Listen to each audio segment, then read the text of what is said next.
let's talk about warfare. Is if you had to mention 3 things that you are think are important that you're knee deep in, at least it's warfare. Tell me what that means to you and how it can be applied to our listeners. Yeah, like spiritual warfare. Mm-hmm. So huge. What is it? The good news is, 1/3 of the angels followed Satan, but it also means that 2/3 still on the good side, if you will. So there's more good than there is bad. But there is a reality of so much spiritual warfare. I think what's killing particularly men is pornography, because they're opening up, I believe, demonic portals. Okay. Mm-hmm. And that's opening up demonic doors. And so a lot of men, because they're watching these things, so that's a huge thing that I'm seeing. I think Satan is becoming more and more open, and so that's very concerning for me. Is the attack and a lot of gossip. There's a lot of different spiritual warfare that is going on, that is very concerning. And that's why it's so important to go back to what we were talking about. Like, hey, whoever has my commandments and keeps them, he it is who loves me, and will experience the manifest power. And again, we're not saved by our works, but fear of the Lord is the beginning of wisdom. Like, we should actually have a reverential fear for God. Like, I don't want to sin. I don't want to go watch something and open up a demonic portal into my life and have the enemy get a foothold. Yeah. I fear God too much for that. Like, I love the Lord, but I also fear him, because the reality is like, I can go do some really dumb stuff. I like John Maxwell. He said, we're always one step away from stupid, or one decision away. Like, you could be, going great, and then you just make one bad decision and your life's in chaos. And so I don't want to open up these spiritual doors. I want to have the manifest presence of God. I want all that God has for me, nothing more and nothing less.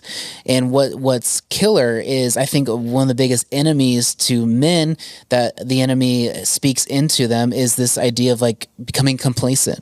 Mm-hmm.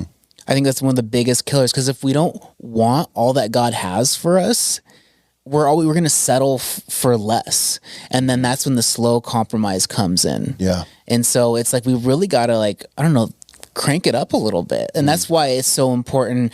Like what you guys are talking about in one of your previous shows, where we're in a friendship recession. It's so important to get men of God together to really light the fire. Like the cure for spiritual warfare is to get people together. For me, for example, because isolation is the opposite. Yeah. And that's when you get attacked. If you're a soldier on that battlefield by yourself, you're just a big open target, right? Yeah. That is the enemy's game plan, is always to get sin into someone's life, whatever it is. Let's just say porn, for example, and he's going to get them to never talk about it. And just be in his little isolated area, and then the enemy has a field day with it. That's the enemy's strategy. So the cure towards any sin or anything ever, obviously going to God in prayer, but getting around in community and getting around godly men and women who can really help you. Yeah. I think there is a correlation, a link between pornography and this working out idea that we just mentioned.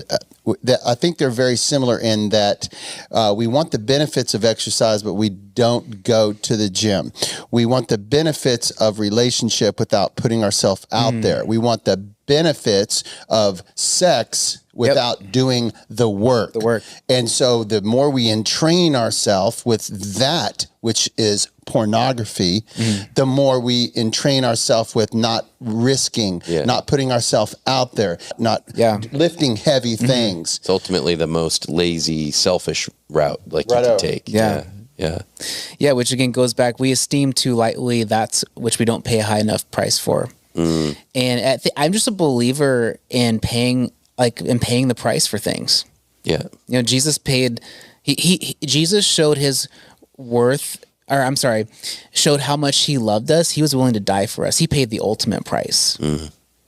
If you love something, if you want something, you're going to have to pay a price, and it's not we can't look for the easy way out. Yeah. I'm all about burning less mental calories and being more efficient, like working smarter, not harder. I'm not saying don't do that, but there is an element where we have to pay a high price. We have to pay the price. We have to be in God's word. We have to show up. And if not, there's always going to be compromise. And that's, again, where the enemy will start to work in.